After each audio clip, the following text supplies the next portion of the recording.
So I have kind of the tiers of teams who can win a national championship, make the playoff in all likelihood. So we'll go over those. We'll definitely do that in this segment. And then maybe in the power hour, if we want to, because like power hour, what do we associate the power hour with? Giving out picks for tonight, right? Or giving out bets in general. Mm-hmm. What if there's a bet for week 1 that I am extremely interested in, and the number is still available, which is excellent. And maybe we can talk about that. So sort of like a power hour sell there, basically, because there are very few games tonight, some baseball, but that's it. How about a college football bet for week 1? That sounds like a pretty good idea. So why don't we do title first here, Nick? I can do the talent score. Why don't you, if you could, just read off the odds from Bet Rivers for the first, 5 or 6 teams, just to kind of to give us the lay of the land here, because a couple things have changed. Yep, after Alabama at plus 150, Ohio State comes in next at plus 250, Georgia's 4-1, and then it's all the way down to Clemson at 10-1, Texas A&M 20-1, with USC. That, by the way, that intrigues me. The money coming in on USC right now at books is unbelievable, where they're the biggest liability at a couple of different books already. Like 20-1 for USC right now, and the hype train of Lincoln Riley has just gone full steam ahead. Oklahoma's 33, Notre Dame 45, Michigan 50. Along with Texas and Oregon are 50 at well, Utah 60, Wisconsin and Penn State also there as well. So that's sort of like the top tier all the way down there. But the big thing is we know Alabama, always number 1 there, Ken Barkley. Always Alabama. USC, if you were to compare like June 1st, so 2 months ago, to now, and say like what has changed the most in the market, the number 1 thing is the extent to which Ohio State has gotten bet.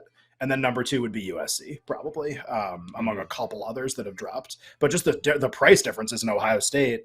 I made an Ohio State bet. I mean, for months I've been saying there are 2 teams that can win the national title, and that's one. I bet 6-1, like in May, and they're 250 now. That's pretty outrageous as a change. Yeah. And it's not like it's 250 everywhere, but that just gives you an idea. I mean, consensus price is only about 3, I think, on Ohio State. And there are some 250s. I think there might be some 350s. That's about it.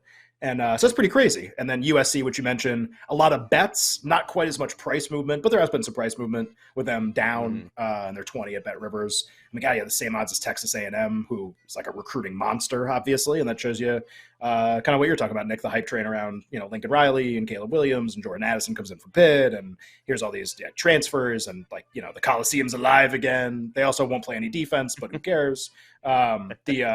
So they're kind of interesting, but I think the talent score for like 5 minutes is kind of interesting. So Nick gave you the odds there. So the way we did this exercise previously is I think it's in the BCS and college football playoff era, no team has ever been outside the top 9 in this metric and won the title at the end of the year.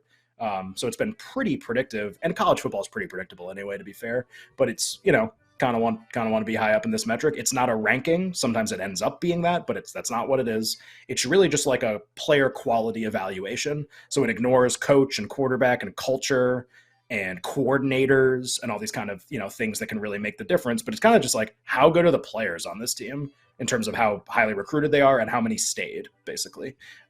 So in this way, it kind of is a ranking this year, because the top 2 teams, so again, top 9 is kind of like, that's where the title winner has been every single year.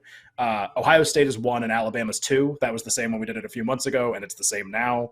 The best team isn't always number 1, but I can just tell you the score for both of these teams is so outrageous versus even like NCAA history. Both bring back so much more. They have the 2 favorites to win the Heisman Trophy in CJ Stroud and Bryce Young. Just both absolute monsters. And I think the understanding in the market that Ohio State is a monster is why they're getting bet so much, and that's right, and they should be getting bet a lot. Not that they're as good as Alabama, probably at their ceiling, but man, they're like really close.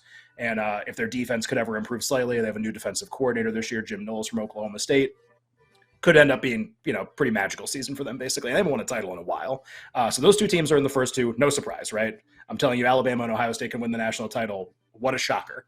The next few teams, in terms of the top 9, Georgia is number 3, won the national championship last year.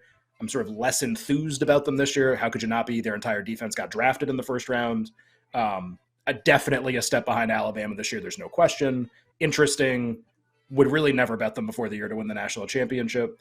LSU is number 4, just really more about the talented players that are there. New coach, program's weird, changing a bunch of stuff. Going to have a transfer quarterback, probably Jaden Daniels from Arizona State, excuse me.